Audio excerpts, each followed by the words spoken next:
Hey, folks. Sorry I'm a bit late. Um, so, whatever reason,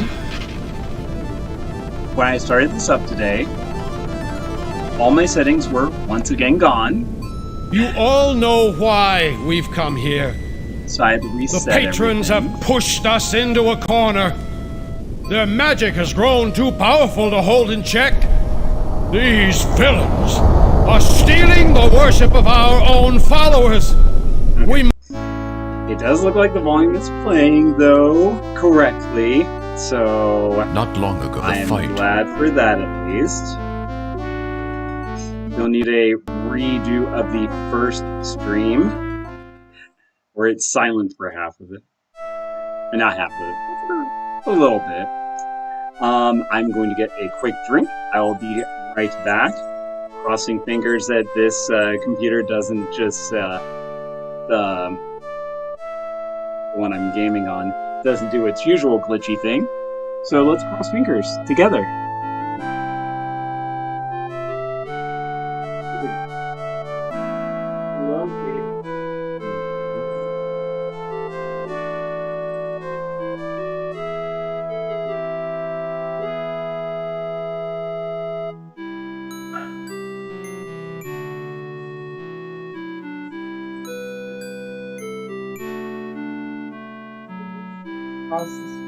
Guys, oh my gosh, they are so excited because we've been mainly at the store.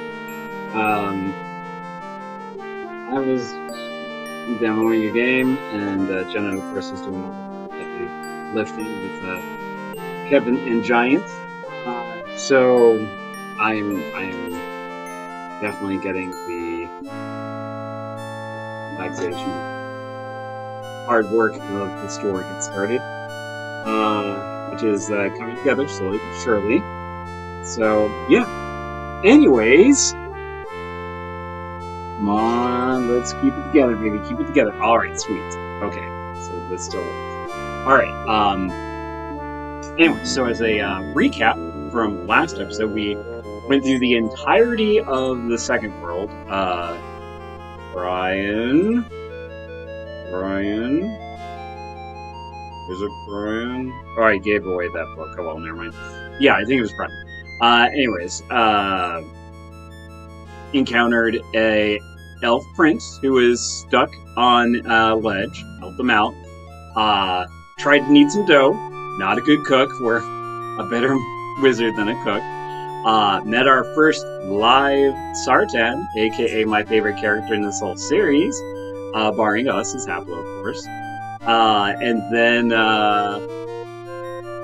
did some little teleporting, ran into a couple of issues with the spider, and then got all the races to unite together before a giant stomped us all into little bits. And then went back to our Czar, told him the news.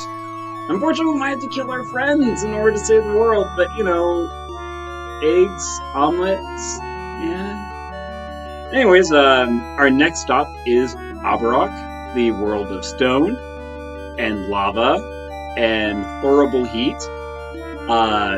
My least favorite of the four worlds, but as far as story-wise, it's gonna open up a whole lot of explanation about various things and what's going on outside of the labyrinth. So, without further ado, away we go.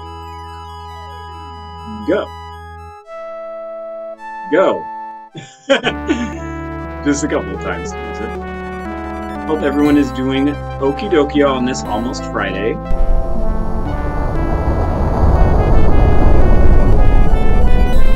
We've seen this. Your ship flies from the Death Gate into a river of lava. Walls of dark rock enclose you in a giant cavern so large that it actually houses a city carved from the stone. You dock the ship a small distance away. Good thing we paid extra for that fire resistance wood.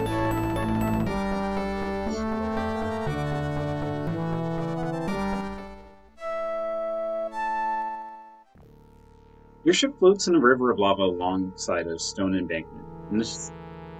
In the distance, you see a dark city. Not the movie, unfortunately. No tuning. Gosh, I missed that movie, actually. Anyways, so we see some fields in the distance. It's hard to make out more than a blur of furrowed rows in the soil. You'll have to get closer to see it better. Well, let's get closer. Here, a hulking figure shuffles from a dried-up pond to a field long dead. The field, that is. Behind him, a cave opens into the cavern wall. Beyond the lava river, you see a city in a distance. So, let's see. Let's look at this. Whoops. Alright, well, that's what the field is. A few struggling plants poke out of the ground. Furrowed rows in the thin dirt indicate that the field was once blanketed with this strange grass. However, many seasons have passed since the field has seen any life-giving water. It looks as if this once was a spring-fed pond, continually replenished. That was long ago, however, and now the ground is not even damp. So, dead worker, hello. The hulking corpse just stares at you. Greetings. Who are you? Who? Name Jethro. Yes, a promising farming venture indeed. That's a nice bucket. Would you give it to me? The corpse looks at the bucket for a moment, then silently hands it to you. Thank you. Now it just does more stuff. Let's see it. What is this place? What? Place? Home. What are you doing? Doing? Water. Plants. Would you accompany me? Aww. Corpse shuffles over beside you and looks at you expectantly. Aww. Thank you so much. See you later, Mr. Excitement. He just continues to stare. Alright. Let's go this way. You're surrounded by stone buildings of the deserted town, including a clock tower to the east and an elegant residence to the north. Without any direction, the confused dead worker wanders off. Well, bye, Jethro. Sure, let's, what is that up there, actually? The statue wears a crown and holds a scepter. With the haze in the air, you can't discern more from this distance. Can we make it move? Whoops. Motion. That far from the ground, the spell has no immediate effect. But if someday a work crew takes the statue down for cleaning, there it'll be in for a surprise. Oh well. Let's enter the clock tower. The base of the tower is unadorned. A ladder leads up, but it is broken. A rope hangs down within reach. Can we climb the rope? We do. You grab the hanging rope and haul yourself up. You stand on a small platform behind the clock's mechanism. The back of the clock base takes up the west wall. Let's see. Strain at the rusty dial for a few moments. Eventually, you're able to advance the clock's end to point just before the third mark. Escapements. The escapement is part of the clock's mechanism. When a weight pulls and unwinds the rope around the drum, the escapement only allows it to drop in small increments. This causes the gears to turn slowly, moving the clock's hand at a steady pace to ensure accurate time. Currently, there isn't sufficient weight on the rope, so the clock is not working. Alright. The drum is the clock's power source. The rope, wound around the drum and weighted, would slowly unwind.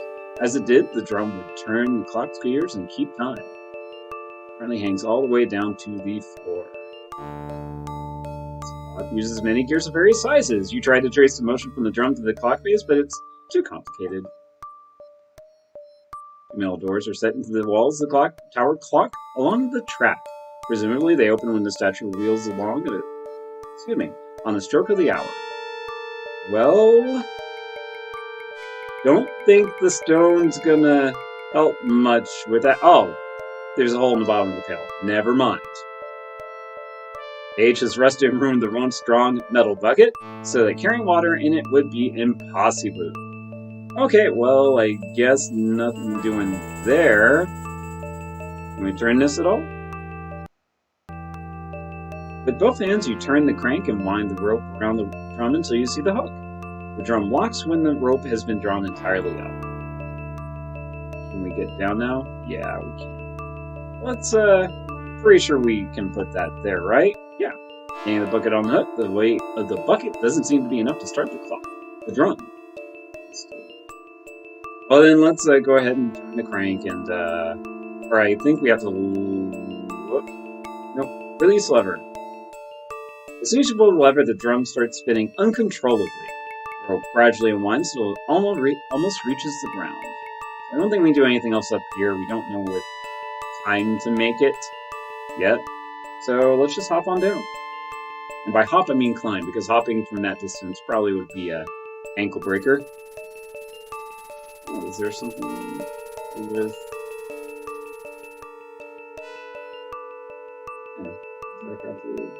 Where? Can't climb the ladder?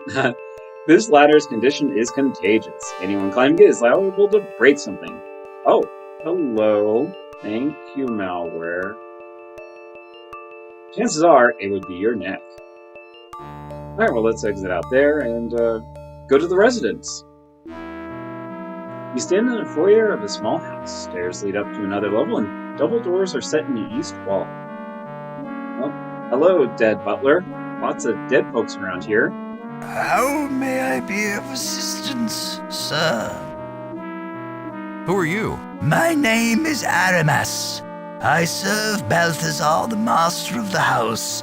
His work is very important and cannot be disturbed, so he retains me and a few other servants to handle the domestic work. Who else does Balthazar retain to serve him? In addition to myself, Balthazar employs a nanny who cares for the master's young children, and a housekeeper who does the cooking as well. There's a housekeeper? Isn't it kind of dirty around here? I'd say this housekeeper is slacking off. The house is a little dusty, but I'm sure she'll get on the job soon. Who is Balthazar? Balthazar is the personal necromancer to the king of Khan Telest. He's one of the most celebrated sorcerers in the city. What important work is he doing? He does what all necromancers do. He resurrects and sustains the dead so that they can serve the living. But he also spends much of his time researching new magic arts. It's not a very popular activity among other necromancers. In fact, it used to be a crime. But as my master was mentor to most of the others, and because he is a man of power and influence, his research isn't questioned. Not that Balthazar would care in any case. What magic arts is he researching? What do I look like? A necromancer? I'm just his personal servant. I don't pry into his work. It could be hazardous to my health. Actually, you look like a corpse. I doubt your health could deteriorate much more. There's no need to be rude. Why can't he be disturbed? An interruption at the wrong time could have disastrous results. His old butler interrupted him once. My first job was to scrape his entrails off the walls. Is that why that door is locked? Yes, he takes his breaks at certain times, and only then is it safe to enter. Soon it will be time for his tea. I'm waiting for the housekeeper to bring it. Enough about your employer. As you wish. Why do you have a key chained around your waist? This is the key to the study door. My master requires his privacy. I only open the door to give him his meals and when he breaks for tea. Right now, I am waiting for the housekeeper to give me the tea tray. The master will be expecting it soon. Do you think you could open the door for me? The master is expecting my visit. The master isn't expecting anyone today. And even if he was, he would leave his study to speak with you. He doesn't allow anyone inside, except myself. When exactly do you expect the housekeeper to bring you the tea? Oh, she should be along any time now. Why don't you let me carry that key? It looks a little heavy for you. It's strange. Lately, this key has seemed heavier than ever. But it is my duty to hold it for my master. I shall never let it out of my possession while I live. But you're dead, so give me the key. I'm not dead, just a little confused. I did have a bad fight with the plague some time ago, but I pulled through. I'm here, aren't I? Though since then everything has seemed somewhat fuzzy. Is there any other way into the study? There is a window, but it's very high off the ground. Too dangerous to enter or exit. The master made the study as inaccessible as possible. He doesn't want to be disturbed. Could you go in and give him a message for me? I can only enter at predetermined times when it's safe to do so. I cannot enter simply to give a message to him. Perhaps we should talk about something else. As you wish. Hello, it's kitty time. Where is everyone? Where is who? Whom did you expect to find? I believe you'll find the children upstairs with the nanny, and the master hard at work in his study. What is this place? Well, this is the city of Telestia, one of the oldest and grandest cities in Abarrach, aside from the city. Oh. And we're very proud of our accomplishments. Telestia was built by the dwarves for the other mensch races when they were all still alive. The dwarves themselves lived in caves not too far from here. Some of the dwarves' artistry remains throughout the city. For example, the iron statue in the clock tower is ancient. It is the exact likeness of Clytus the first in the line of dynasts who have ruled over Abarrach. The detail is excellent. Even the royal scepter, still carried by Clytus XIV, is a perfect replica of the original. They say that the statue was made by Clytus I's personal dwarf slave after the dwarf went mad. The madness obviously didn't affect his artistic talent, though. What happened to the other races? The weaker races died off shortly after they were transplanted to this world. They didn't have strong enough magic to survive the harsh environment of Abarrach. Where exactly did the dwarves live? I believe they once lived in caves just outside of the city. I can't be certain, however, that it isn't simply legend. The region hasn't been explored for a long time. Where is Karn Necros? It's at the core of the world. I've never been there.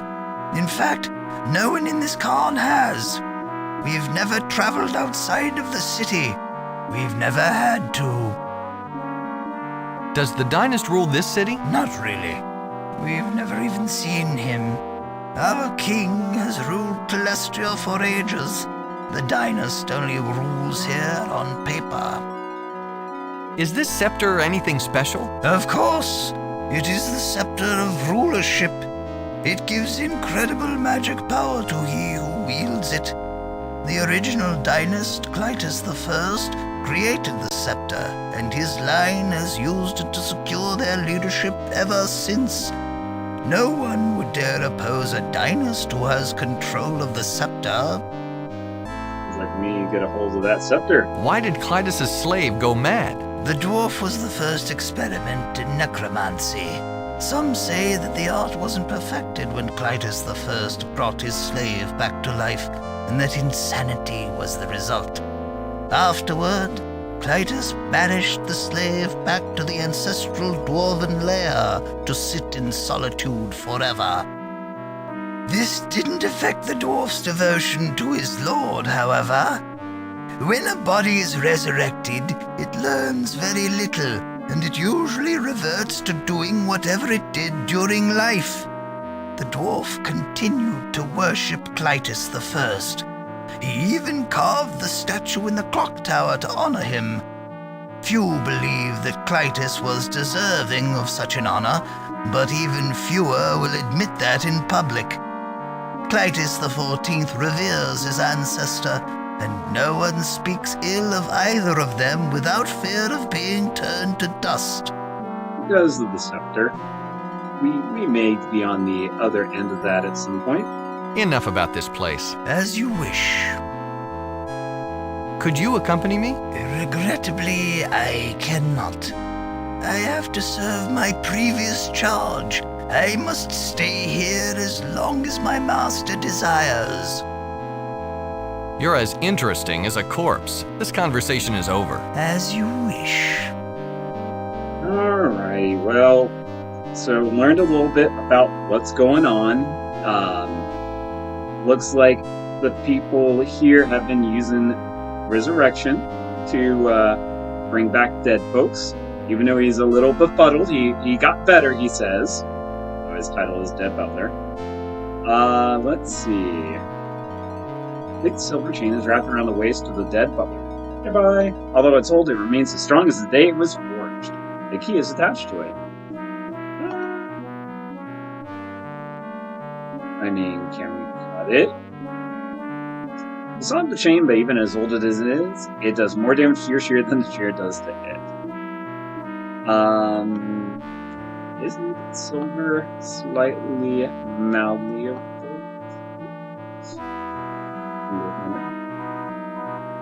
This thing gets pretty hot, but the butler doesn't react at all. No, it's not going to melt enough. So anyways, doors, they are securely locked. We can try to take. You don't get the key. The dead butler doesn't stop you, but the heavy chain around his waist does. We are a wizard, you see, and our stats did not go into strength. So, yeah, let's go upstairs. The smallest people made their home in The nursery caves holds a and few items. caverns all An their empty own. crib, a tiny They'll table, and a only rocking come chair outside occupied by to an play old woman. When all the arrows Well, there's that tea point set. away.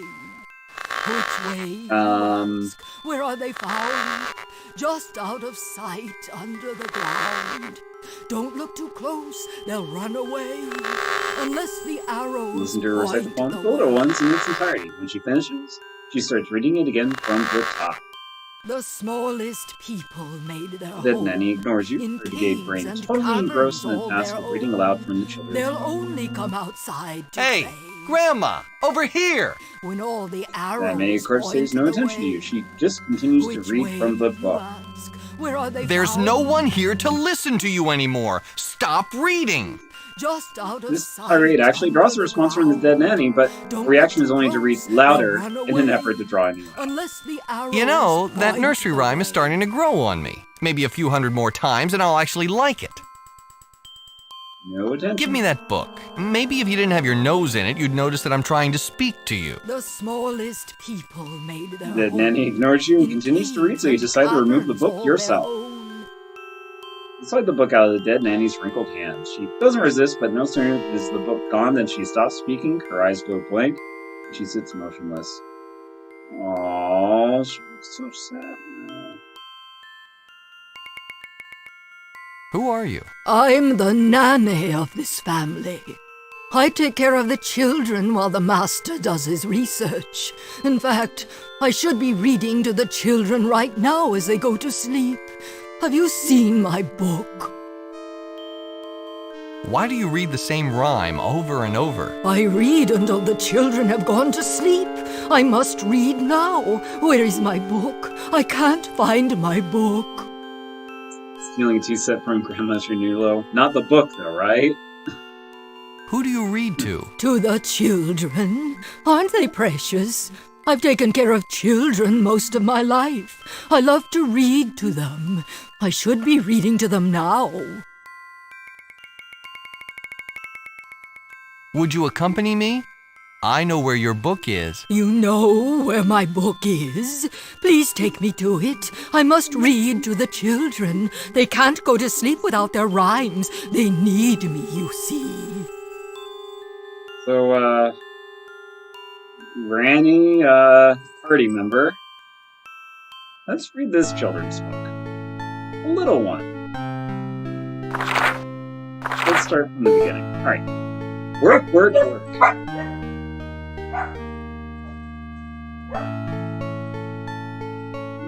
Oscar does not like that word. He hence ran out the door. So, work, work, work. No time for fun. When you're dead, they'll leave you alone. But you'll be back, because work's not done. Work until you're not but bone. Too true. Too true.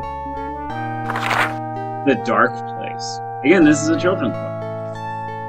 In the dark, dark place, the monsters wait. Their entire race brought on their fate. If the gates fall and they escape, they shan't recall what made them hate. You know, light children's book. Light children's story, yeah, you know. Little ones. The smallest people made their home, in caves and caverns all their own. They'll only come outside to play when all the arrows point the way. Which way, you ask? Where are they found? Just out of sight, under the ground. Don't look too close, they'll run away, unless the arrows point the way. The day. Yellow night, sky is bright, all the world is filled with light. Just because sun's above, every heart is filled with love. Get that snake. Grab the snake and hold him fast. Don't let him go. Grab him quick, or you won't last, if you're too slow. 4 and 1. 1 makes 4 and 1 left over. The one we've got is just a need. Started out warm, but got much colder. It's just like living in the grave. Where are the others? They disappeared. Perhaps something went very wrong. If they survived, not like we feared, why have they stayed away so very long? You know what? I like the snake story. Let's leave it here for no reason whatsoever. Alright. Let's go, Granny. Here's the tea set. You hand the tea set to the butler, he accepts it gravely and looks over at the double doors. Then he just waits. Alright, you just keep waiting there. Alright. Hey, buddy. Let's form our dead army. Would you accompany me? Alright, dead army obtained. This shallow cave ends in an unnatural wall covered by carved wooden dwarven symbols. The coiled snake studies you. The dead worker's dull eyes roam around, confused. Hey, Granny, want to read me something? Grab the snake and hold him fast. Don't let him go. Grab him quick. The dead worker listens carefully to the words of the rhyme, Get that snake! The idea slowly sinks in when he sees the coiled snake in the middle of the cave. He shuffles over and grabs it. If a snake could look surprised, you'd swear it was stunned by this hulking corpse. He whips around and bites him, but the worker doesn't even seem to notice. The snake writhes in the grass of the dead worker. It spits and bites the corpse, and nothing seems to faze him. He doesn't even loosen his grip. So it is poisonous. We would die in a quick bit.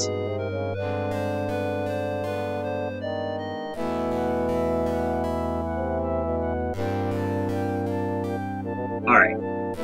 Yeah. But still, let's pet it. You decide that all snake needs a little affection. Perhaps it would change his disposition. You gather him up and pet him. He looks genuinely happy. Oh, just before he bites your head off. Whoops. I missed that part. Okay, never mind.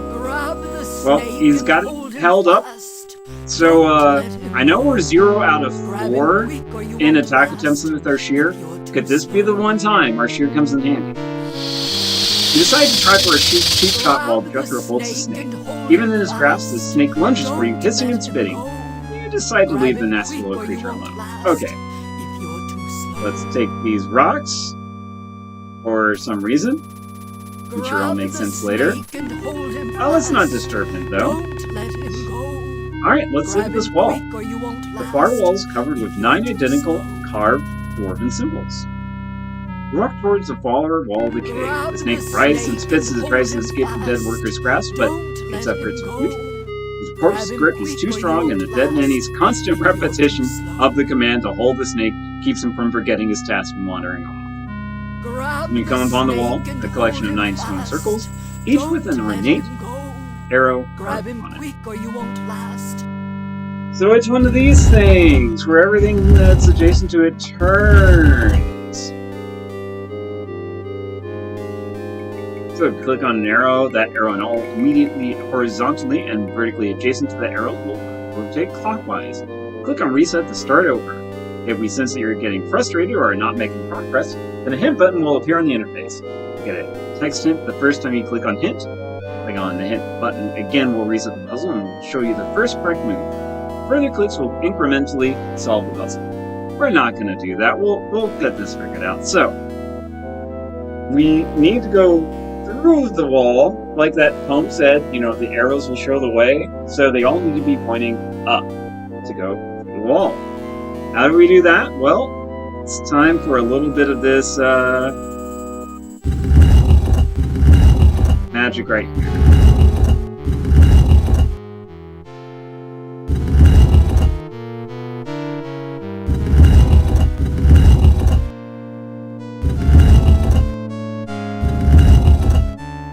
Maybe not that. Okay.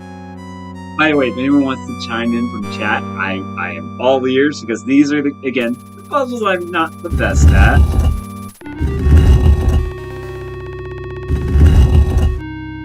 I probably should, oops.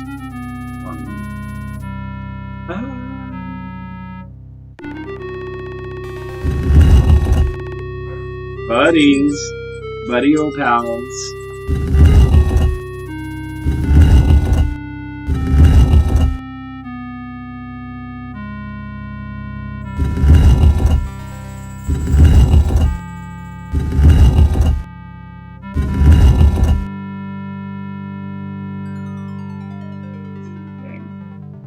I feel like I was close.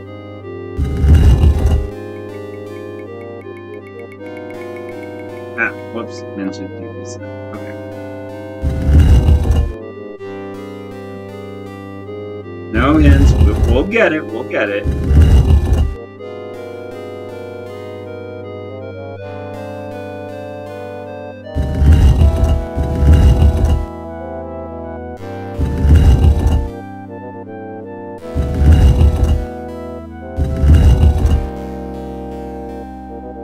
Yeah, I need to get all 3 pointing the right direction. So, okay.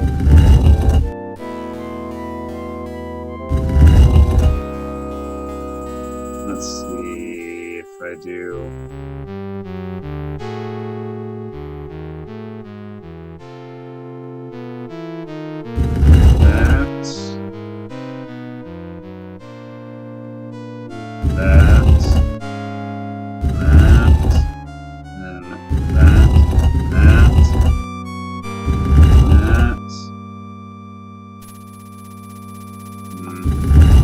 Again, I feel like I'm getting close.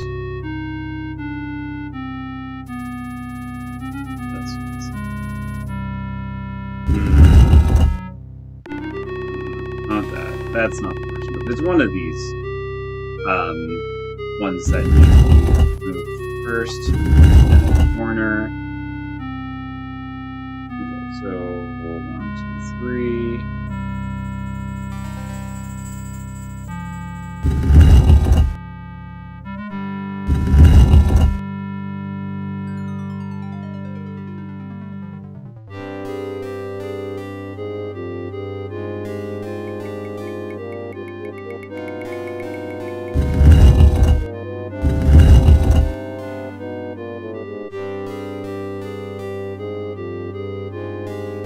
Okay, so I need to get like this pointed this to the right. So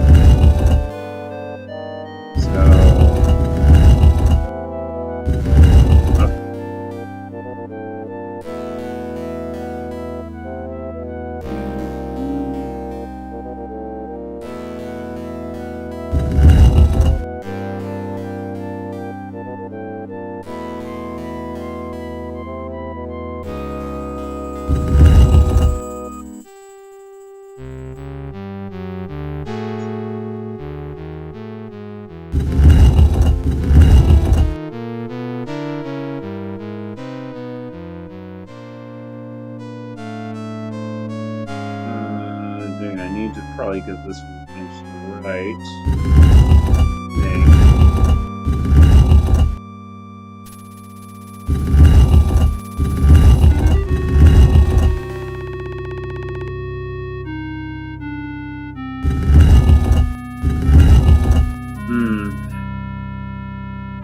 Just I've always got two that are just kind of a little bit nitpicky.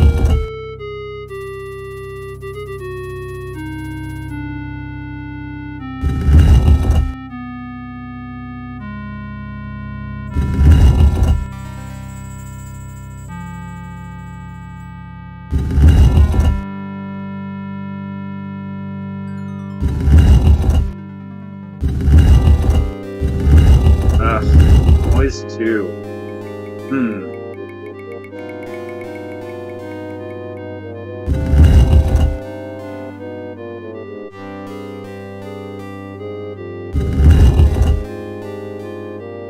I think I have a plan. I think this is it.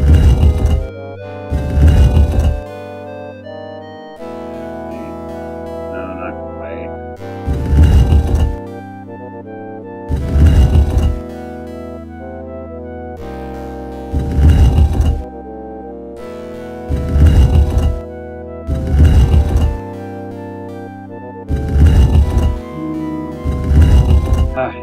Two again.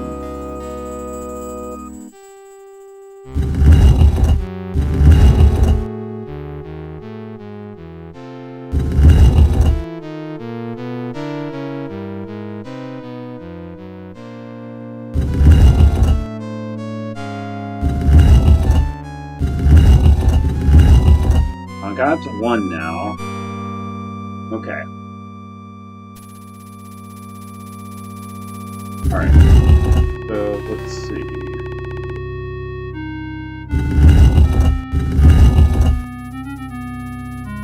Okay. So then I think I need to do this one. Okay, then let's see. That, get that. So close!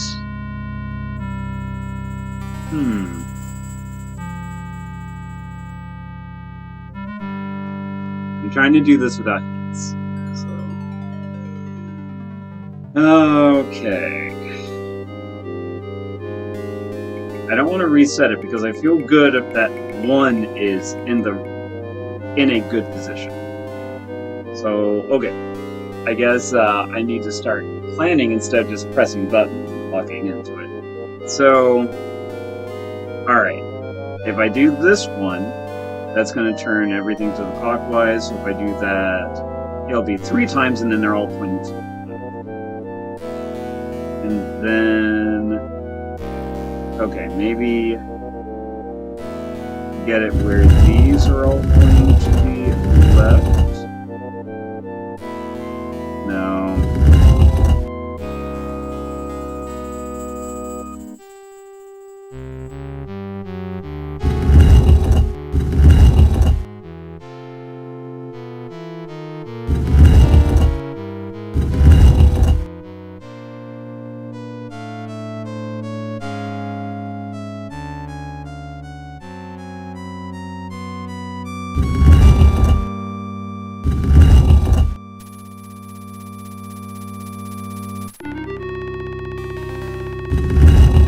I'm glad that they're holding that snake steady. That's just real good.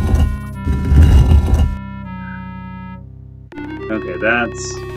I just totally missed that. Alright, let's go back to where everything went. So, right? A linear system of... Okay, you lost me by writing equations.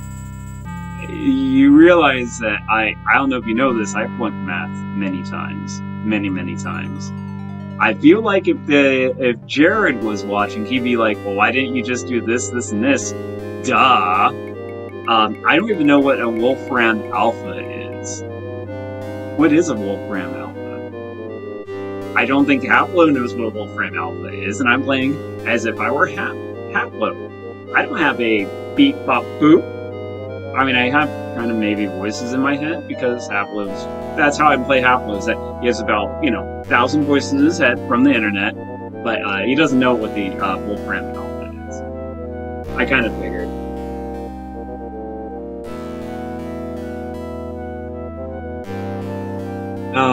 Okay. All right. Let's. So we have one that we need to turn.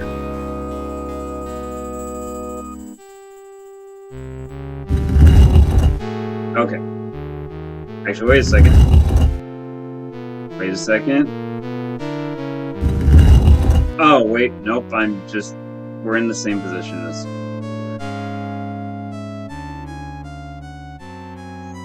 Okay.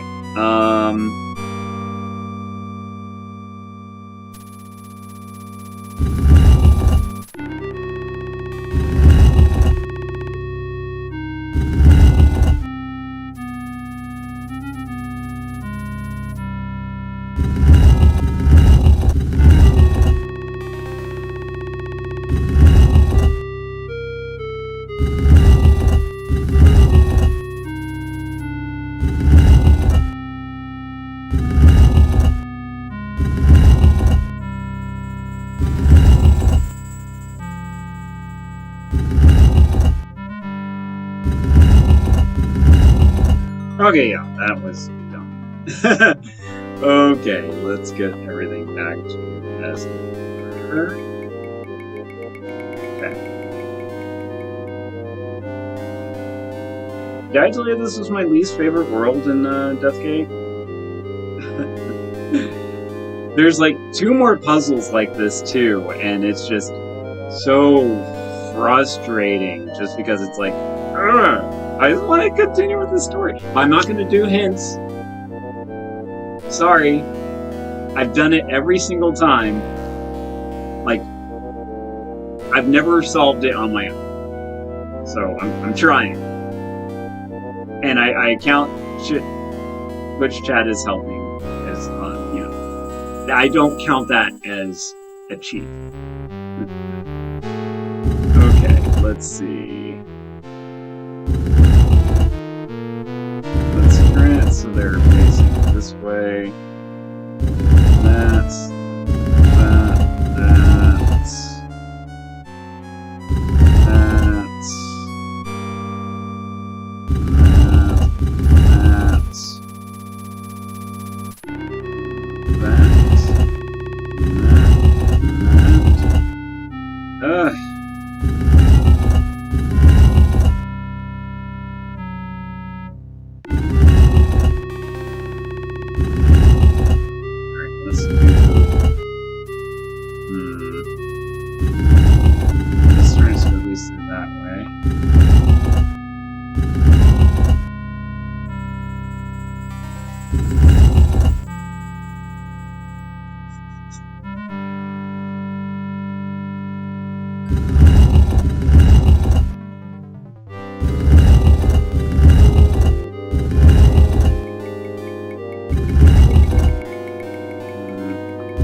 okay, I just totally messed up at this point. Okay.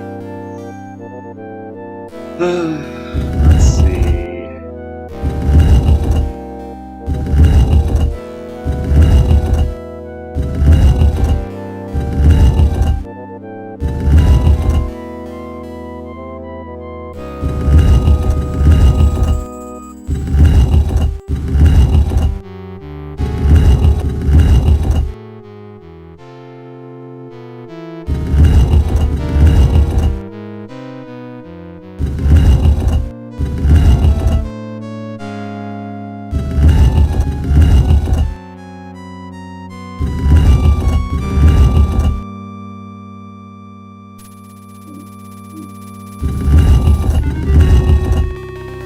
I feel like I was close.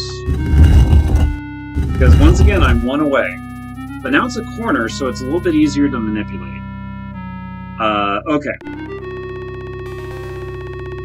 Let's see.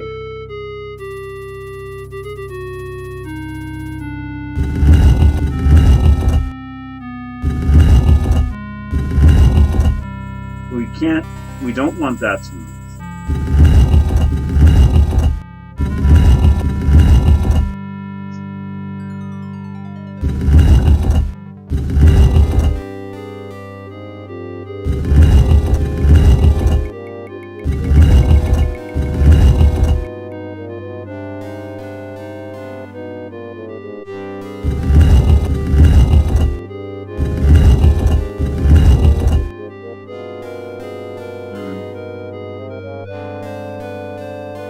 I think it's better if the one that's opposite is inning. So right it's there.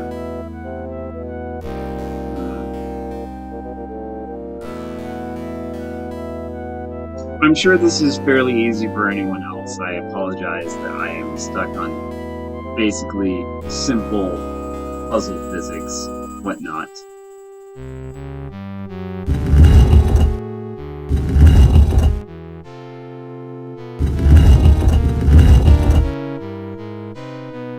Down.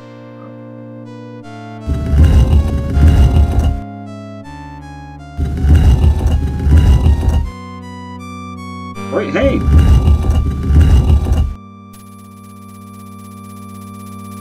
I think that should be it. If you're too slow, What? grab the snake and hold him fast. Don't let him go. I thought they all had to be up. Ah.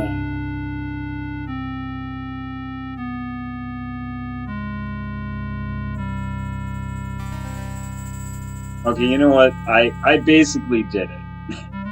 I thought it was up. Which way is it supposed to be? Oh! Uh-oh. Jared has joined the fight.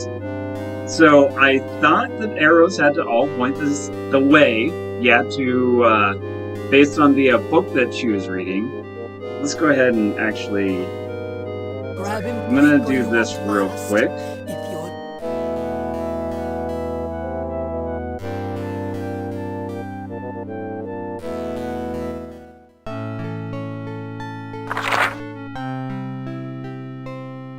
Let's see.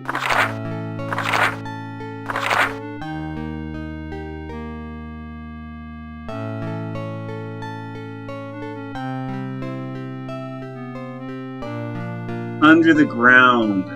Down. I bet it's down. Okay, I know I said no hint button. Oh, whoops. Sorry. Here you go again. grab the snake and hold him fast. Don't let him go. Grab him quick or you won't last. Okay, so they're all supposed to point down. Okay. I thought it was up, because it's like up to go through the wall, but I think it's down because under the ground. So, alright, let's do it.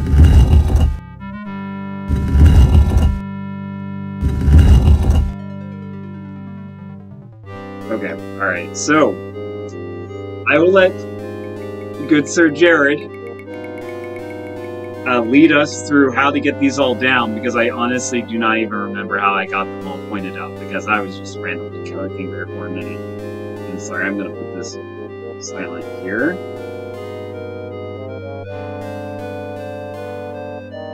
Sorry.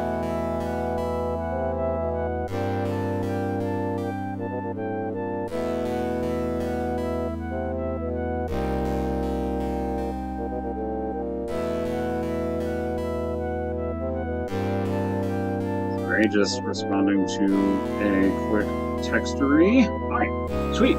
So, push the four in the center of each side twice each.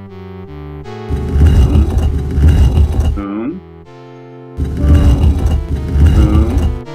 And boom. Boom. And boom. And boom. And boom. Okay, did I do something wrong? Okay, alright. Reset. Push the four in the center of each side twice each. It's like, are you meaning this side? Like the left, right, up, down, twice each?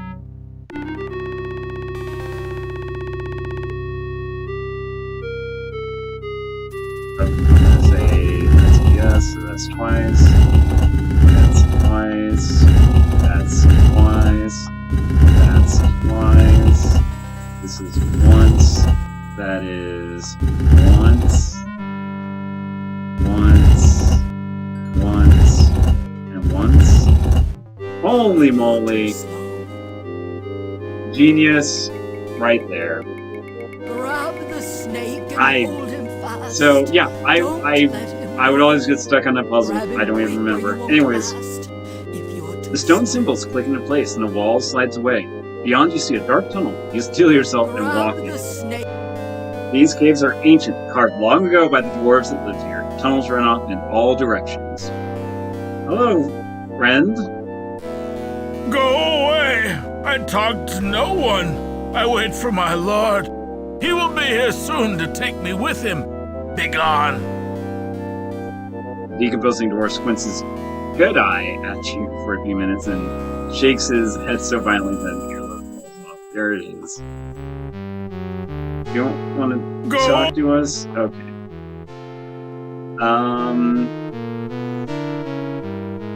So we can't go any further in here, unfortunately. Grab the snake And basically these two are just going to stay here till the end of time. Let's see. Look at the lava river. Lava flows freely through the channels around you like a river. Your ship floats easily on the surface. The magically treated wood keeps the angry lava from doing any damage. The heat and fumes are suffocating. Only your innate survival magic, acquired during your years in the labyrinth, keeps you from dropping to your knees.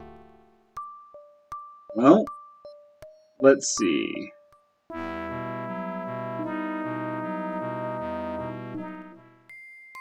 Oh, whoops. I think we need to... Is there anything else in here, though, actually? Nope. Nope. Sit on a chair? Pop down the seat and start rocking. You really feel like a deadhead. Alright. Nothing this way, then, so let's go back to the clock tower, I think. Can we put these in here? Hell with rocks. Alright, let's climb up that rope. Turn that gear. Pull that lever. Maybe it's not that. Okay, is it the escapement? Oh. Currently the weight of the ropes and everything is... Okay, well there's glitching. Alright, 3 distinct bonds. That we'll go ahead and take the scepter. The scepter is made from the same slab of iron as the statue. You cannot remove it. Can we take the headpiece? The headpiece of the scepter is firmly by iron tongs. You can't budge it by hand. Well, I guess let's pull this release lever and go down. Hopefully the ringing of the bells made it where the guy goes in. Oh. Dang it. How may I be? Now that you have the tea, what are you waiting for? Open the door and give it to your master. Yes, I do have the tea, but I must wait until the appointed time until I open the door. Otherwise, Who I wants might that? interrupt a vital experiment. That would be disastrous for Balthazar's research, and perhaps for myself as well. What time is tea served? The 4th hour. I'll recognize it when the tower clock strikes 4 bells. He expects his tea at the same time every day. Alright, well, You're as interesting as a corpse. This conversation is over. As you wish. so let's go ahead and climb back up that. Let's turn this. Let's turn it to And I think we just wait.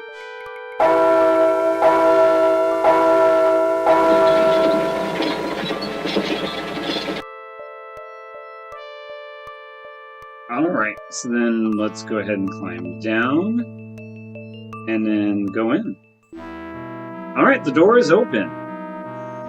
This is a room of learning. A few books and papers are scattered on, across every surface. But there's room for much more. Well, let's go ahead and look at stuff. The furniture is either carved from rock or made from petrified weeds of some sort. Actually, the end result is rather attractive. Well, butler, where's your master? If you'll excuse me a moment, sir, I must serve the tea and leave immediately. I'll talk with you afterward. The butler jerks into motion and shuffles out the double doors, closing them behind. Oh, alright. Gives us some privacy. Let's see. I don't think there's anything. The desk is the focus of the room, perhaps the place that most of the work was accomplished. Search the desk. The desk doesn't have any drawers to look through, so you sift through some of the papers on top, but there's nothing of interest in them. Let's see. So, you chuck the furniture out through the window, but immediately begin to have sudden thoughts. What if you end up needing the furniture? You look out the window and find out on a ledge nearby, fairly easy to retrieve. A half-circle cut in the wall overlooks the city, bathed in hellish red light of the lava river. Well, I think the book is the only thing that's really of importance, so let's take it. Let's see what's going on. Maybe this will answer a little bit more detail than any of the dead folks we've been talking to.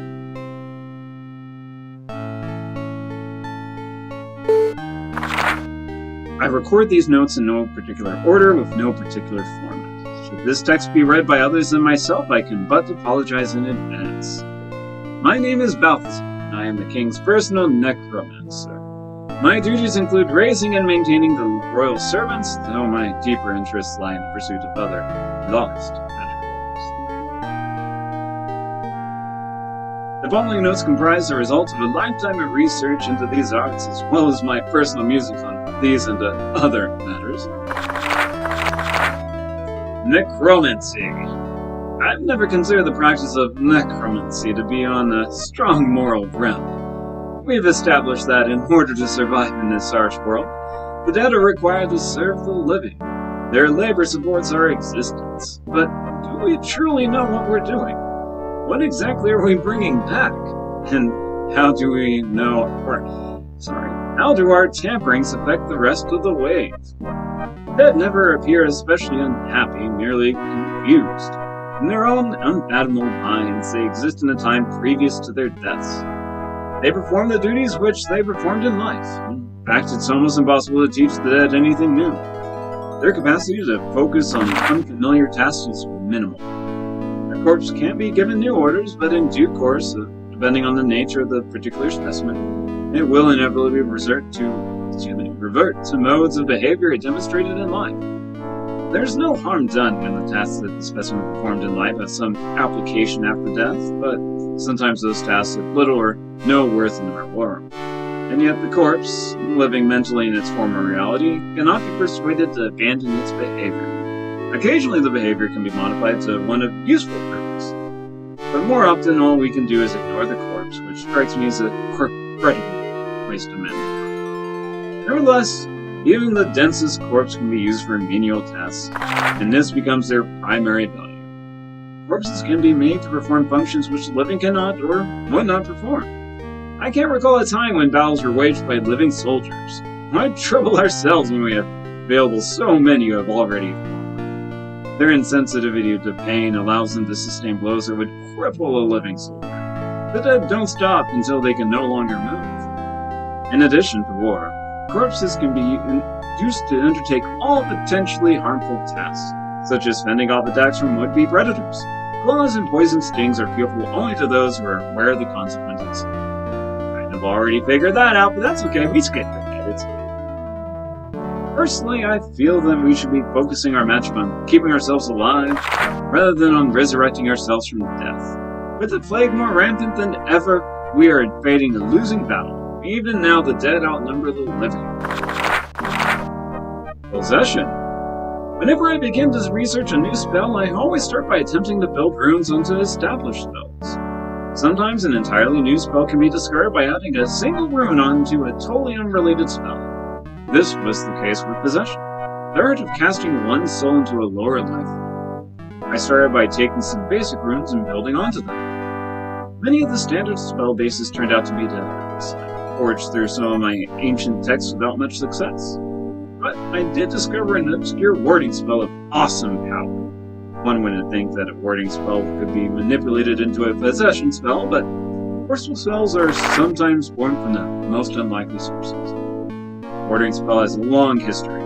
I don't know if it has ever been used in Abarrach. It can only be cast by a group of very powerful Flirtan. The spell creates a huge shield that repels any foreign magic. I remain uncertain as to its original purpose. The diagram of its rune structure follows. Lobsters. Using this as a base, I experimented by adding variations of runes onto the end.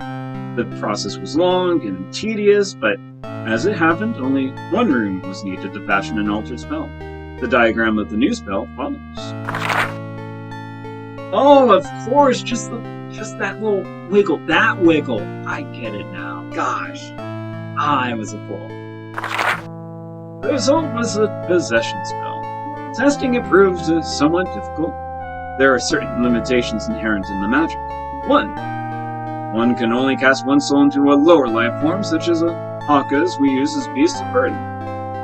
One must have physical contact with the target. The soul transfers through touch, so the spell cannot be cast over distance.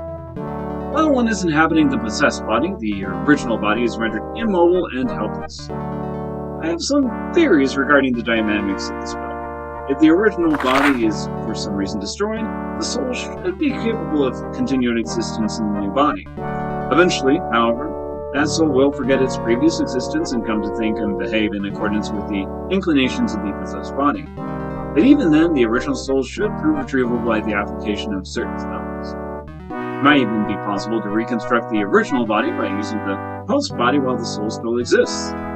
Unfortunately, my research has not revealed the spells required to accomplish this, the knowledge of which would have been of great comfort during the test phase of possession. The extent of our lost knowledge is shameful. Surely our ancestors had access to these and innumerable other magical spells, and I am merely passing over well-trodden ground. If only my own library was more complete. Unravel Illusion. Another art that has intrigued me for some time is illusion. I have many books on the subject, though none of them detail the entire spell. The use of this magic produces insidious results. The spell speaks directly to the reasoning center of the brain of higher animals such as Sartan, Patron, and even the mensch races. The spell persuades the brain to accept that something is there when it isn't, or that something isn't there when it is. For example, an illusion spell can create a table in the middle of an empty room. Even though the person viewing the table might grasp that the table is an illusion, he will not be able to pass his hand through it because the spell has convinced his brain otherwise. Possibilities abound for employing the spell, and I regret that all attempts to reproduce it have left me with nothing to show for my efforts. However, I have been somewhat more successful in researching the Unravel Illusion spell by approaching it from a reverse. My reasoning is that I might be able to build the spell by first determining how to break an illusion. At the time of this writing, I have not yet discovered the spell, but I suspect I am very close. The Exodus. I knew that this wave would come. Waters become more scarce each day. Fields of carrion grass are withering, and the lake, our primary water source, is drying up. Soon the lake will be nothing but mud, and then little more than rock and dust. The Colossus must be failing. When our ancestors built it, the Colossus was intended to last forever, heating our world, melting the ice of sea of ice above, and distributing the waters throughout. Its magic is dying. We must travel back into the core of Abarrach, where our ancestors originated, where the remaining magic is strongest. Life will still be possible there. Although all I've seen are pictures and descriptions in my text, I am sure that if I could examine the Colossus firsthand, I might be able to determine the problem and help to correct it. There is no other choice. We shall sail back to Kara Nekros, to the palace of Clytus XIV, the current dynast.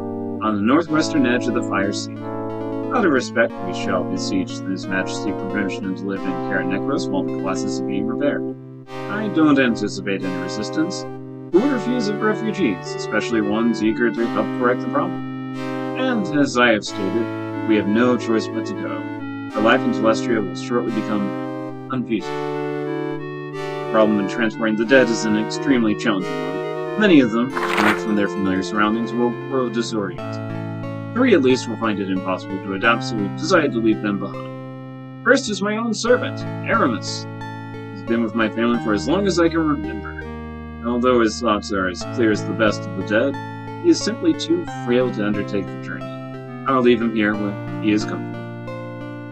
Second is my nanny. Lately she has fallen victim to a repetitive behavior, that of reading children's stories over and over again.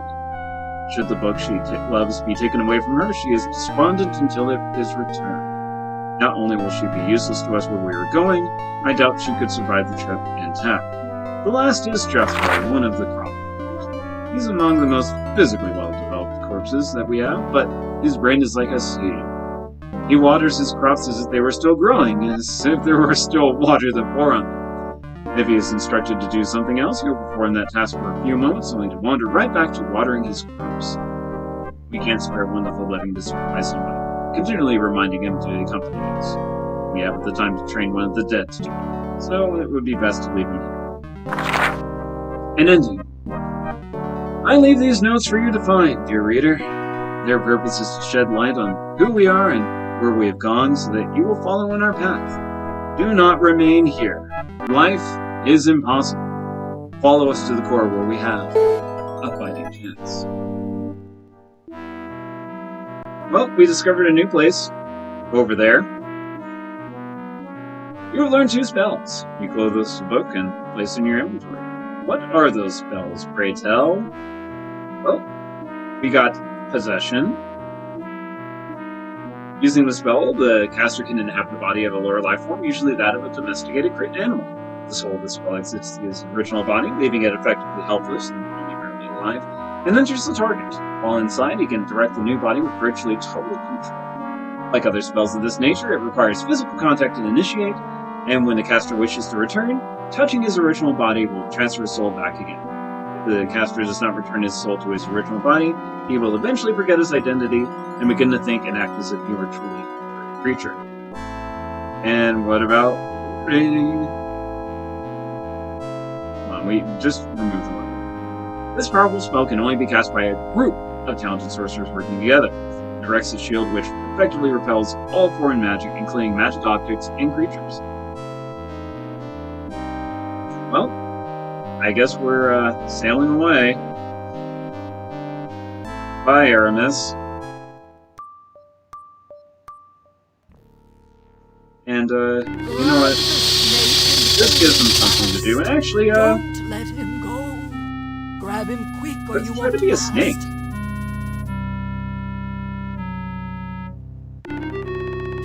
Reach hand toward the snake. Held by Jethro, the snake nevertheless manages to twist and lunge for you. Grab You the decide not to snake listen. and hold him Okay, fast. fine, fair enough. Don't Well, let him go. goodbye. Alright, let's hop in our ship and go sail away. Go sail away. Go sail away from there. Clytus's palace. Alright. Ship is docked next to his dark stone palace. Lights in the windows indicate it is inhabited. You take a few steps into this cave right here I was trying to go into, but the cave quickly branches into many tunnels. You become very confused, so you turn back. Who are you? What are you doing here? Alright, you walk purposely towards the front entrance. The guards there stare at you in wonder, never having expected anyone to willingly walk into the palace. As soon as you approach, one of the guards barked out what you just said, and you explain that you're trailing the refugees from Telestia. The guard claims he doesn't know what you're talking about, but a knowing look to his companion leads you to believe otherwise. They inform you that all visitors must meet the Dynast. He makes his habit to greet them personally and hold a banquet in their honor. Again, the knowing look that passes between the guards is fighting. With a grip that is more insistent than friendly, the first guard escorts you into the palace. wait for about an hour in a bare room with a single door and no windows. Then the same guard takes you to a large room with a long table piled with food and drink. At the head of the table, a man wearing rich robes and a crown of gold sits in a throne-like chair. A broad, welcoming smile on his face, he invites you to sit and partake of this meal set out in your honor. For lack of a better plan, you sit down. Greetings, my friend. My name is Clytus the 14th. I am the dynast of Abarrach, and I rule here, but you probably know that. I'm always pleased to receive visitors. I get so very little. Please, tell me how things are in the outer reaches. So, you remind me of the Princess Bride guy. I want to leave. We'll still, go over here. You know what? Let's not reveal that. Let's, yeah. We're not your friend, pal. I'm not your friend, Clytus. Such hostility. What have I done to deserve that? I say that I'm your friend. I merely wish to know how I can be of service to you. Are you a refugee? Are there others of you that require assistance?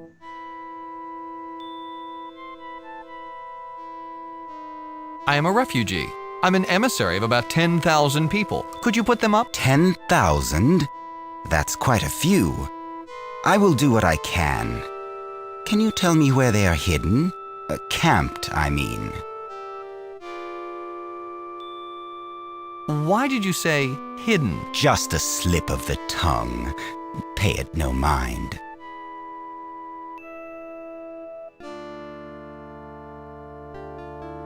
I don't know if that would be a good idea. I'm sure that after careful consideration, you'll come to realize that I only mean to help you and your people.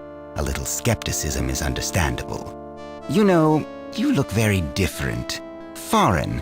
I've seen people from all over Abarrach, and you look like none of them. Who are you? Where are you from?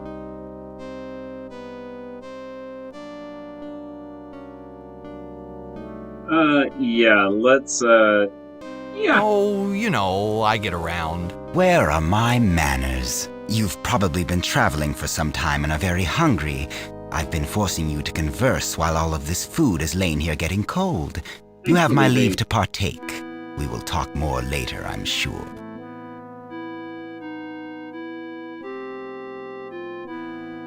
Let's not go that crazy first, but, I'd like to ask you a few more questions first. The time for talk has passed. Now it's time to enjoy ourselves. Perhaps a toast would be appropriate. We must drink to our new relationship. I'm sure that we will grow to be exceptional friends. the dynast produces a bottle of red wine from the bar behind him and pours a single glass. He orders a dead servant to take the glass from his hand and place it before you. Please accept this special wine. I only bring it out for special occasions. I'm sure you'll find it to be unique. He stares at you like a vulture, waiting for you to drink from the crystal glass. You notice that he is not holding a similar glass.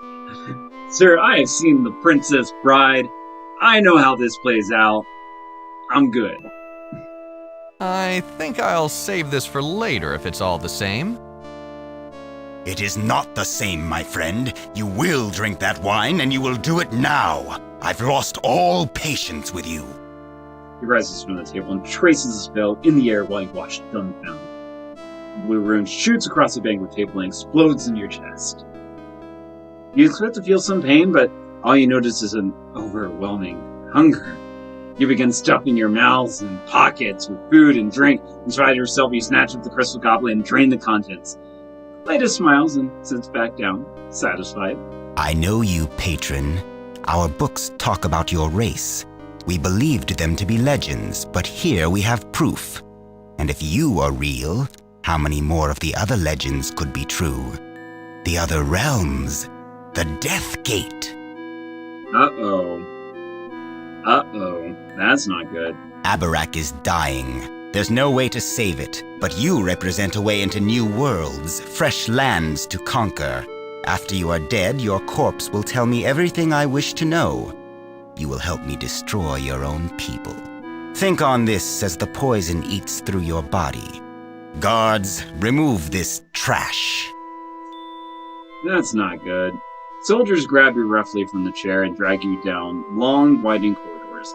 Clytus's laughter echoing in your ears. You quickly lose track of the route, your aching midsection demanding all of your attention. Soon you are thrown against a cold stone wall and shackles snap around your wrists. You slump to the floor as the guards stroll from the room, laughing at some private joke. You gather enough strength to look around the room. It's a stone cell. One wall. Whoops, sorry. Another argument of the cell is chained to the same wall that holds you prisoner. Thin crown, longest brow attracts your attention. This hardened boy is some kind of royalty. Why he's confined in a dungeon is beyond you.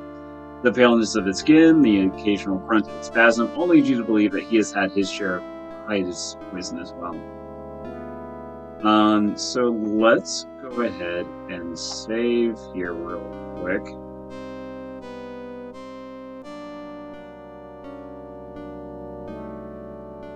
And actually, I want to do one quick thing. I was going to see if I could go back and see the thing. Can we eat this steak here? Knowing that it came from Clytus's banquet table turns your appetite right. Let's take a look around. Prices on the table and out of reach while you're chained up at any rate. Well, let's look at it quick though. Looks like a small handheld torture device used to crush or spread a variety of body parts, limited only by the user's imagination. The key ring over there. Key ring's out of reach. The shackles keep you from taking it, which is why we're here. Saving the dog for last, of course. Come on. Yes, documents. Alright, Edmund! Hello! Hello, my friend. It looks like we're both in the same boat. So much for relying on the hospitality of strangers. I like that, necklace you're wearing. Who are you? My name is Edmund, and I'm the Crown Prince of Telestia. You couldn't tell I was royalty by the deluxe accommodations? Who are you? My name is Haplo. I'd shake your hand, but I'm kind of tied up right now. Very nice to meet you, Haplo. Any enemy of Clytus is a friend of mine. Isn't Telestia quite a ways from here? Yes, it was a long, perilous journey which claimed my father. It's rather hard to accept that it was all for nothing. You're a prince? Why were you put in the dungeon? It's a long story. I come from Telestia, a city on the outer edges of Abarrach. A few years ago, our water supplies started to dry up. Balthazar, the royal necromancer, studied the problem and discovered that the Colossus was failing. The magic that sustained us for thousands of years was ebbing. We knew that our time was limited. We boarded everyone onto our ships and set sail for the Fire Sea. None of us had been there before, but Balthazar's ancient maps indicated a route. The trip was perilous. What's more, our ships hadn't been used for thousands of years, since we first came to Telestia. By the time we arrived, we had lost many of our people, including the king, my father. Therefore, I became my people's leader. Our intended destination was this palace. We had never seen the palace, or met the dynast that ruled us. Instead of arriving on his doorstep with a few thousand refugees, I decided to leave them in a warren of natural caves that we discovered and come here as an envoy. I thought that Clytus and I could speak and decide where my people could live.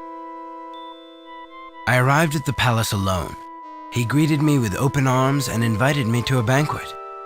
My people have been living on withered cairn grass for months, so I must admit that a banquet sounded appetizing.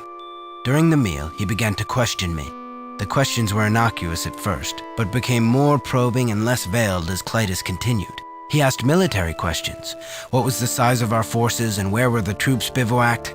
Suddenly, he was sounding less like a benevolent leader and more like a king bent on eliminating any threats to his power or strains on his kingdom's food supply. Just as I stood up and announced that I wished to take my leave, a sharp pain doubled me over. Clytus simply looked over and smiled. He explained that the wine in my cup had been poisoned and that after it killed me, he would drag the answers from my corpse. His guards brought me down here and locked me up. Now, I'm just waiting to die. What exactly is this Colossus? The Colossus is a stone spire infused with the magic of the ancients. It heats the world and slowly melts the celestial sea, a huge body of ice which feeds water throughout Abarrach. For some reason, it is failing. Our water supply has dried up. It doesn't make any sense. According to Balthazar's books, the Colossus was designed to last forever. He hoped to examine the Colossus and perhaps help to mend it. But now we'll never get the chance. By ignoring the problem and focusing on his own petty self-interests, Clytus is sealing our world's doom.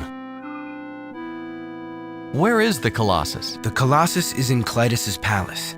It lies at the center of the ancient catacombs which run through the palace's foundation. The entrance is right across from this dungeon. Although Balthazar's books state this, they don't show the path through the catacombs. It's said that only the Dynast knows the way. Where are your people now? They are safely tucked away in the secret caves along the edge of the Fire Sea. Clytus would give his eye teeth to know where. If somehow we managed to escape, we would still be stranded here with no way to cross the sea. Okay. Eye teeth. Never heard that.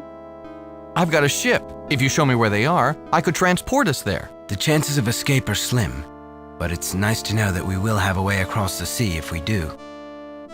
How long have you been here? Not long. Less than a day, surely. I fear that I can't hold out much longer, though. The poison has ravaged my system. It appears, for some reason, to be working faster on you. Perhaps you received a larger dose. I doubt that you have more than a couple hours left. Why didn't you send some nobody as your envoy? Seems like a dangerous job for a prince. Everyone under my rule is important. There are no nobodies. I would risk myself before I would send someone else into danger. Wow, sounds totally opposite of Tsar. Can your people pose a threat to the Dynast? They sound like a bunch of farmers. We are mostly peaceful folk, but we have some reserves of dead fighting troops. That doesn't matter much, though. While Clytus holds the scepter of rulership, he could turn my army into dust before it even got into position. Let's back up a step. Suit yourself. Let's talk about something else. All right. I don't have much else to do. Why did this Clytus lock us up? To give the poison time to kill us. When we're dead, he'll resurrect us and get all the information he needs. No way am I telling him anything, even after my death. I'm afraid you'll have no choice. Part of the process of resurrection ensures that you'll serve the living to the full extent of your ability. You'll be glad to answer any questions he might have. Curse that speak with dead spell. Do you know any way out of here? In fact, I do. One of Balthazar's old books showed a secret passage out of the palace's foundation. If we were unfettered, I might be able to find that passage. What's Clytus' story? How'd he get to be Dynast? That is a story. I only know the parts of the legend that Balthazar found in his reading. I guess we don't have anywhere to go, so I might as well tell you. According to the legend, our ancestors created this world and populated it with the weak races. Those races continually warred with each other, so our ancestors decided to sleep until everyone began to get along. Presumably, when that happened, our ancestors would wake and rejoin the new society. I guess they made Abarrach a little too hostile for the weaker races. The heat and impure air were killing more of them than their petty wars were, so they banded together much sooner than anticipated and roused our ancestors. They arose to discover that the world was killing the races instead of nurturing them. They also found that there was nothing that they could do to save them. It required all of their magic just to keep themselves alive. So they selected a handful of members from each race, placed them in the sleep chambers from which they had just risen, and waited for something called the interconnection. The books were a little unclear about this term. All they say is that it would make life much better on Abarrach.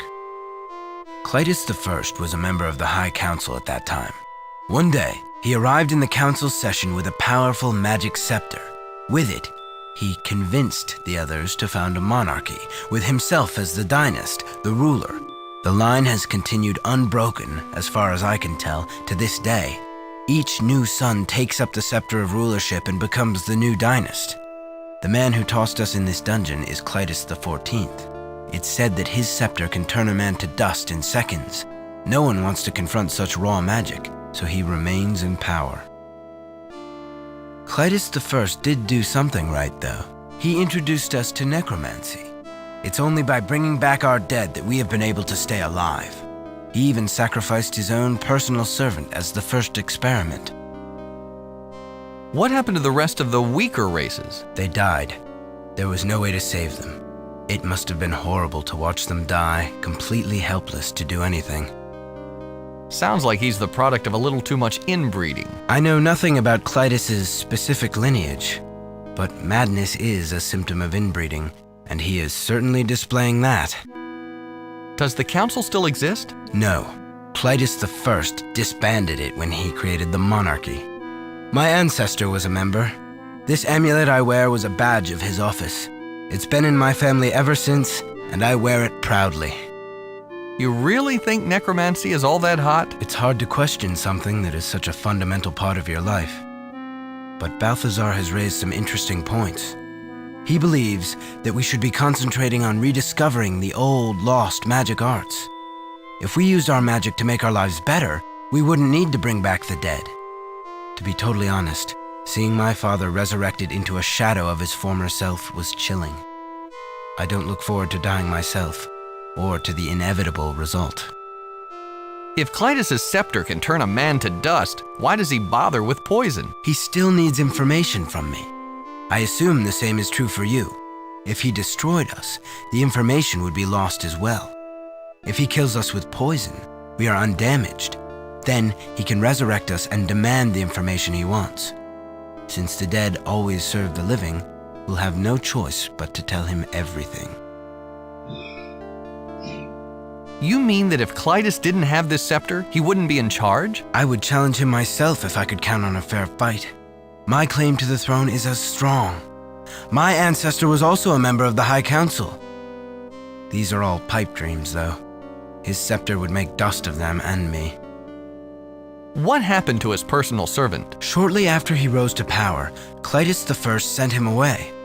I believe he was banished to the ancestral home of the dwarves.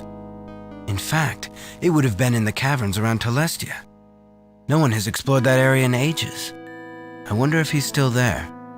He's still there. That was an intriguing story, but let's talk about something else. All right. I don't have much else to do. Why is that dog watching us? Is he just waiting for us to die so he can chew on our bones? That's Clytus's personal hunting hound. The guards have orders to let him go anywhere he wants, so he has run of the palace. He's probably here because he's curious. They don't get many new visitors. I don't hold it against the hound that he belongs to Clytus. He seems nice enough. Until you came, he was my only company. He's a good listener. That's an interesting medallion you're wearing. Could I have it? I'm afraid not. It belonged to my ancestor and has been passed from father to son for centuries. I treasure it with my life. That's the last rune we need on it. I'd like to rest now. I understand. I'm feeling sick and tired myself. I'm sure it's the poison, not the conversation. You feel a bit weaker. Your stomach turns in reaction to something you ate. Well, let's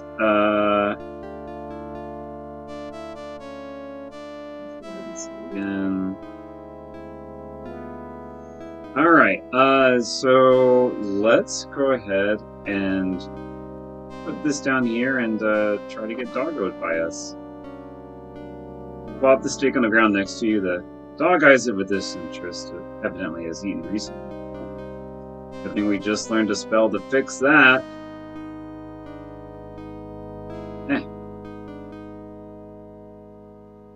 We could be a meanie and cast it on the prince, but we're not going to be a meanie. This spell forces the target to become ravenously hungry for a short period of time. You trace the rune structure in the air and floats over to the curious dog who attempts to take a bite out of it. Instead, it sinks into his body. Immediately, the dog begins to salivate. He looks around for something to eat. Anything. The rare steak lying on the ground catches the hound's eye. It bounds over next to you and rips into the bloody meat as if life depended on it. No, friend, thank you. We'll take care of you. But I need your help for a minute. You trace the runes in the air and place your hand on the dog's scruffy fur. The magic swiftly takes hold. You stiffen as you feel your soul passing away. Everything spins and you begin to panic. It all goes dark. The darkness doesn't last long. You quickly come to your senses, but instantly discover that they aren't the same senses you've come to expect. Your vision now only perceives the world in shades of gray, although your hearing and sense of smell have been enhanced. You realize that you inhabit the body of the dog, and this dog has been trained to track game by smell. This must be the body of Clyde's royal hunting dog. Hello. Actually, crap. Hold on. Sorry, I just realized something important. Hello, my friend. It looks... Why do I feel so sick? That would be the poison. You've experienced Clytus's special welcome. It appears that he likes to invite strangers to a banquet, extract whatever information he can while pretending to be friendly, and then poison them. After they die, he resurrects the corpses to have them answer any remaining questions. Don't feel special. It happened to me as well. What happens if he decides he wants to keep his victim alive, or someone accidentally drinks the poison? Is it too late, or is there an antidote? There is an antidote, though it's unlikely we'll ever get our hands on it. I overheard some of the guards talking about it when they were planning to sneak wine from the banquet room's bar. The bar contains a variety of liqueurs in a wide array of colors. As you're aware, the poisoned wine is in a red bottle. The antidote is in a clear bottle. It's useless to even think about it, though. Even if we could get out of these chains, we'd never make it past all the guards. The antidote is water, as you say. I'd like to rest now. I understand. Okay, alright. Now we do the, whoops, the scare pack. Alright, anyways. Alright, now we do possession, because we need to know that bit. Otherwise, we would not be able to get the antidote that we need. Alright, so let's take this. Write down the key and slide the ring from the peg in the hole. Let's give it to Edmund. Thanks, Rover. Put the key near the sergeant prince. Yay! And then let's put it by us. Lay the king ring by your motionless body. Can't quite do this. That's okay. Alright. Now let's just take a look at us. Talk. Pork bow. Pork bow. Body has suffered the ravages of the poison. Your eyes are sunken and cheeks are hollow. Slumped against the wall as it is, your body could almost be mistaken for the corpse. Prince groans. If you have more than one outfit, maybe you'd smell a bit better. Okay. Right. Let's go. You're in one of many passages that run through the palace's foundation. The stairway leads up to one of the more populated areas. The stop door keeps you from entering. It's not locked, but as a dog, you like the ability to open it. Okay, let's go up the stairs. You pad up the stairs, passing a number of alert guards. They pat you on the head and smile, but allow you to pass. It seems that this dog is run at the palace. After a bit of exploration, which involves sticking your nose into a lot of empty rooms, you discover the original banquet room that you were escorted to. You've taken a good deal of time to locate it, however, and you're very worried about the condition of your body. A long table takes up most of the banquet hall, but there is also a wet bar with several bottles at the near end. So, yeah, the dishes, they're well made, even fine. Got the chair. It's simple yet elegant. It is the chair that Clyde sat in when he welcomed you to his palace. What about the tablecloth? The banquet table is covered by a plain white tablecloth with border of lines that is distorted as it passes by the color of bottles in the bar. Remember from your previous visit, the lines are each a different color. Although it's a dog, all you can make out are shades of gray. So, I believe... So, which one is... Alright, so we got these lines here. I think it's this one. This one. Let's take this. Grab onto the neck of the bottle with your canine teeth and slide it out. Let's go! What do you think? I appreciate the offer, but this won't help. The antidote is in the clear bottle. Who knows what Clytus has put into this wine? Can't quite manipulate the ball well enough to take a drink from it. Okay, then we drop. Drop the ball in the ground. Okay. Alright, I go back. You pad up the stairs on a long trek back to the banquet room when you feel your heart skip a beat and realize that your human body has died.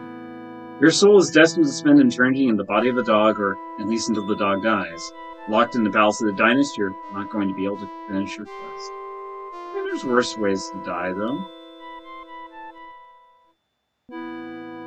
Okay, so we do have to talk with him. Hello, my... Why do get this information. What happened? There is... I'd like to rest. And... Alright, and then put that by here. Do spell on cargo. Hunger times. Yeah, so you have one chance to do it. Alright, and then... You know, what about swap? Oh no, it's higher life forms, yeah. That's why we can't do swap.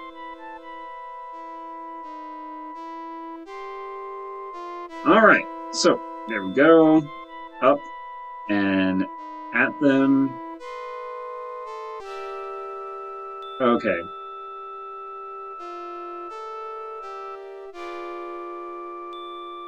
Alright. So, I think we took that one. Hang on, I think... Let's do that one.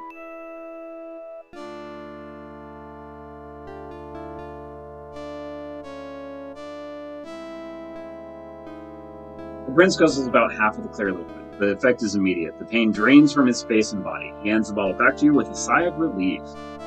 Great. I did a good job. Alright, let's put it by there.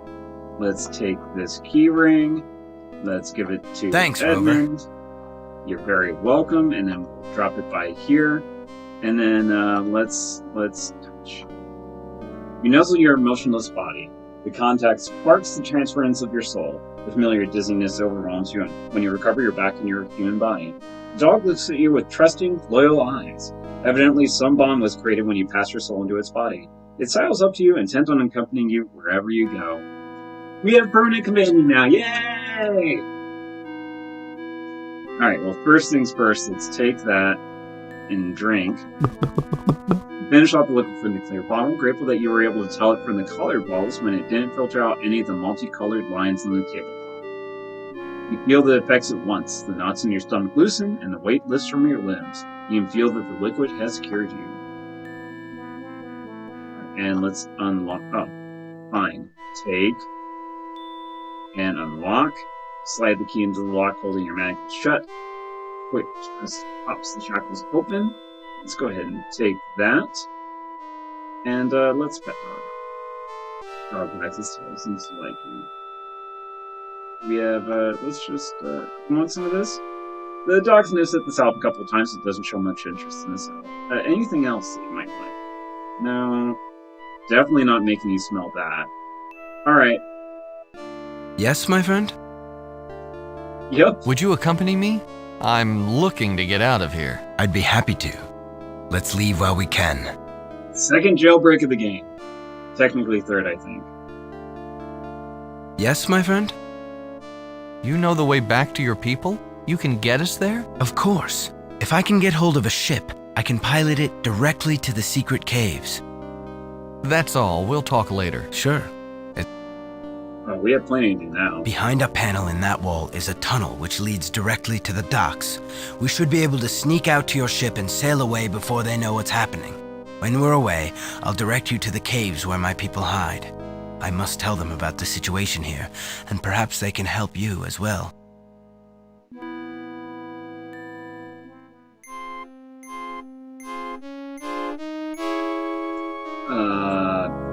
Okay, no, never mind.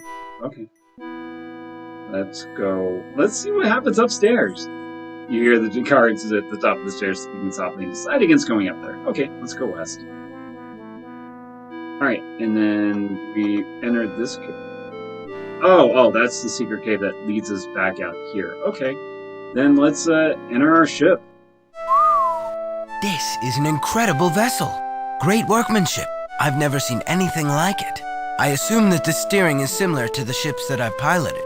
If you'll give me leave, I'll take us to the secret caves on the edge of the Fire Sea. Fair enough. Let's take us and Dog to our new home.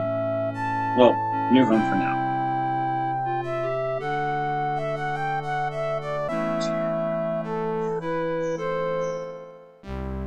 The dragon ship has landed on the shallow gravel beach below a small gate. Thank you, my friend, for helping me escape. I will be forever in your debt, and I intend to help you in your quest. Right now, however, I must speak with some of the elders. I have to tell them about Clytus, and we must make plans. If you go back to the palace, I will meet you there. We have a few ships ourselves that can take me. Until then, farewell. Alright. Alright, Doggo. It's you and me versus the world.